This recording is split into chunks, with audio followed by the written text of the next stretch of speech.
Iniimbestigahan ngayon ang pagkamatay ng isang Chinese at isang Chinese-American na natagpuan ang mga bangkay sa isang bangin sa Camarines Sur. Sa gitna nito, nanawagan ng Chinese Embassy sa Pilipinas na gawin ang lahat para protektahan ang mga Chinese national sa bansa.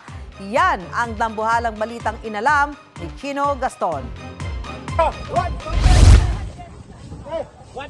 May mga pasa ang mga katawan ng dalawang bangkay nang makuha noong June 24 sa bangin sa barangay Patitinan, Sangay, Camarines Sur.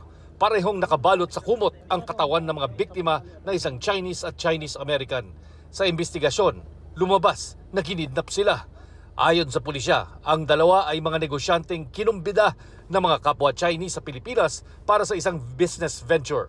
So, yun po ngayon yung direction po ng ating investigation dahil hinahanap po natin ngayon kung sino po yung supposedly kakatagpuin po nila nung sila ay dumating. Ayon sa PNP Kidnapping Group, June 20 dumating sa bansa ang dalawa at may sumundo sa kanila sa airport. Nakausap pa sa telepono ng isa sa mga biktima ang kanyang asawa pero kalaunan hindi na siya makontak. June 21, may tumawag sa mga kaanak ng mga biktima at nanghihingi ng ransom na 5 million Chinese yuan o 40 million pesos.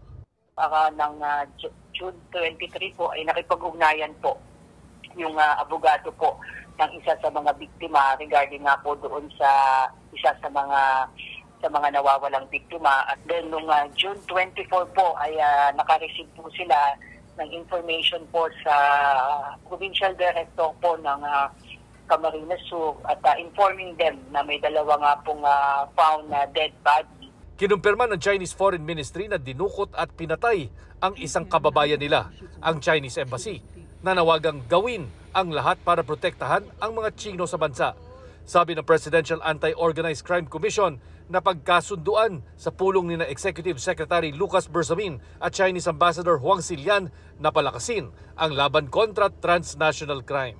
Para sa GMA Integrated News, ako si Chino Gaston at yan ang dambuhalang balita na dapat alam mo.